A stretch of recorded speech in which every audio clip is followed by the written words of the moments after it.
प्यारे भाइयों और बहनों, आज हम एक ऐसे गुनाह की बात करेंगे जिससे अल्लाह ताला ने सख्ती से मना फरमाया है, और वो है जिना।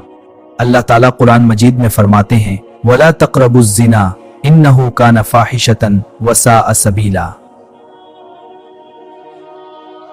जिना सिर्फ एक गुनाह नहीं बल्कि ये इंसान की इज्जत, खानदान और मुआशरे को भी नुकसान पहुंचाता है। इससे दिल की पाकीज़गी खत्म पड़ जाए, एतमाद टूटता है और अल्लाह ताला की नाराजगी भी होती है। तो रिपेंटेंस और अल्लाह की तरफ रुजू करना चाहिए।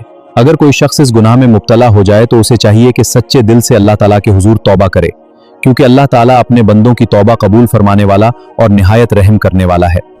आइए हम सदामत करें कि अपनी निगाहों, अपने किरदार और अपने अमाल की हिफाजत करें, हलाल रास्ता इख्तियार करें और अल्लाह ताला से हमेशा पाकीज़गी और अफ़्फ़त की दुआ मांगें।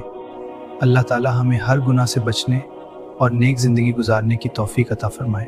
आमीन।